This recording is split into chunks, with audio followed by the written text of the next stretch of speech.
પણ અનુભવ ન કરી શકે હું થરાદમાં ઉભો છું। સાહેબ કેટલા આજની વાત છે વિચારો તો ખરી। જેણે આ વિસ્તારે વર્ષોની પ્રતીક્ષા, વર્ષોનો જેને એક વિશ્વાસ અને એ વિશ્વાસ, એ પ્રતીક્ષાનું પરિણામ આપણે સૌ વર્તમાન સમયમાં જોઈ રહ્યા છીએ। આદરણીય માન્ય અધ્યક્ષ મહોદય સાહેબ શ્રી શંકરભાઈ ચૌધરી જ્યાં જ્યાં સાહેબ શ્રી વિધાનસભાની અંદર ચૂંટણી લડી હોય અને જ્યાં પોતાનું દાયિત્વ નિભાવ્યું હોય ત્યારે આ વિસ્તાર પર કોઈક દિવસ એવી અપેક્ષા રાખીએ છીએ કે આવા નેતા અમને પણ મળે। સાહેબ ગુજરાતની અંદર એવી જ બે સીટ કે સમગ્ર ગુજરાત ગૌરવ લઈ શકે અને વાત વાતને નોંધ પણ લે। જે પહેલી વાત કરું તો સૌરાષ્ટ્ર ઝોનની અંદર વિઠ્ઠલભાઈ રાદડિયા અને ઉત્તર ગુજરાતની વાત કરીએ તો માન્ય શંકરભાઈ ચૌધરી સાહેબ, જેમના મીડિયા તો ખરી પણ કોઈ એવું ભારતનું સ્ટેટ ન હોય કે કોઈ એવું રાજકારણ કે કોઈ રાજનેતા ન હોય કે જેના વિષય પર કોઈ નોંધ ના લેતું હોય। મને ગૌરવ થાય છે કહેવાનું આજે સાહેબ શ્રીના વિસ્તારની અંદર એ વિસ્તારમાં મારી નોકરી હોવાના નાતે મારો ફિલ્ડનો વિષય, જ્યારે ચૂંટણીના સમયની વાત કરું તો હું એ વાત પણ જાણું છું પ્રોટોકોલ મુજબ વાત કરવી જોઈએ। એ વિસ્તારનું સાહેબ કોઈ ગામ એવું ન હોય ભાભર તાલુકાનું કે કોકરેજ ફરકનું હોય, આ બાજુ દીવદર હોય, જ્યાં જ્યાં મેં નોકરી કરી છે સાહેબ 80% લોકોએ અફસોસ કર્યો છે। હું એ વાતનો સાક્ષી છું। પ્રત્યેક ઘરની ક્યાં મેં વિઝિટ કરી હોય અને ત્યાં મંતવ્ય જાણ્યું હોય તો જેનો પોઝિટિવ જવાબ અને રિપ્લાય હોય। સોશિયલ મીડિયાના માધ્યમથી ઘણી વખત વર્તમાન સમય હોય, ચૂંટણીનો સમય હોય, આક્ષેપબાજી, કોમેન્ટબાજી થતી હોય, આપ સૌ જાણો છો। પણ મારે એ હકીકત વાત કરવી છે કે વર્ષો પહેલા જેનો દુબળો દેહ, માથે પાઘડી અને કડીયું પહેરવા, હાથમાં નાની લાકડી, એવા ભક્તરાજ એમને વિચાર થાય કે મારે ભગવાન શ્રી મોછલા ઠાકરના દર્શન કરવા, અને ભક્તરાજ દર્શન કરવા માટે ઢીમા આવે અને વિચાર એવો થાય કે અહીંયા ઠાકરના દર્શન કર્યા છે તો થરાદ જતો આવું ને હાટડીએથી જે કઈ ખરીદી કરવી પણ કરતો આવું। સમજ્યા જેવી વાત છે, આપ સૌ એને નોંધ લેવા જેવી। અને ભક્તરાજ થરાદની અંદર આવે જેનો દુબળો દેહ તમે એમ જોવો તો કલ્પના પણ ન કરી શકો। અને આ થરાદની બજારની અંદર જ્યારે ગૌ માતા માટે જૈન સમાજનો માજન ખેડો લખે અને ભક્તરાજની નજર પડે કે અહીંયા કંઈક નેક કાર્ય થઈ રહ્યું છે, ત્યાં પોતાનું ડોકિયું નાખીને નજર નાખી જોવે છે। ઘણા બધા ગૌપ્રેમી ભક્તો, હિન્દુ ભાઈઓ ત્યાં ખેડો લખાવતા હતા, યથાશક્તિ પ્રમાણે પોતપોતાના ખેડો લખાવતા હતા। ભક્તરાજને થયું કે હું પણ આવ્યો છું તો ધગો મારો સાર્થક થાય।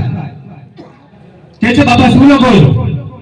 તો કે ગૌ માતા માટે ખેડો લખીએ છીએ, તો મારા પણ અહીંયા 50 મણ ગવાર લખી નાખો। જૈન શેઠ બોલે છે કે બાપા 5 મણ કહો છો કે 50 મણ? બરોબર ખાતરી કરે તો કે 50 ની 51 મણ। તો કે 51 મણ ગવાર ગાયો માટે લખાવો છો, કઈ બાજુના છો? અમને થોડો વિશ્વાસ જેવો અવિશ્વાસ થાય છે। તો કે હું ગ્રામડીનો છું।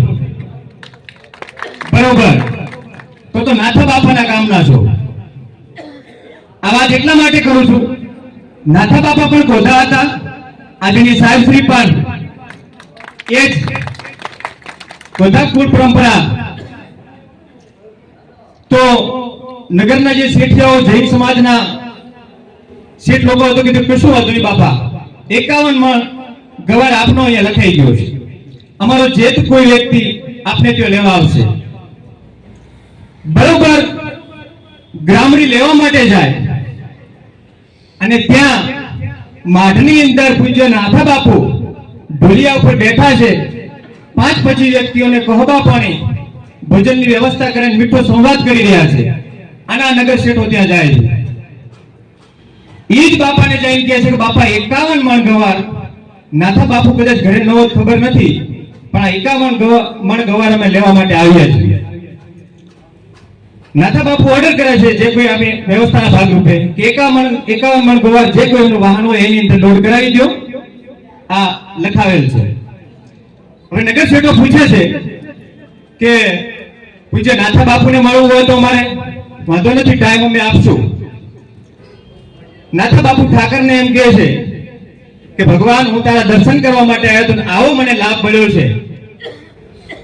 તો ઠાકરને યાદ કરીને એમ કહે છે નગર શેઠોને કે નાથા બાપુ કહો કે નાથા ભાઈ કહો, જે કોઈ હું પોતે છું. જૈનો શેઠિયાઓ ચક થઈ જાય અને ગૌરવ અનુભવવા મળે. ધન્યવાદ છે, શાબાશી છે તમને બાપા.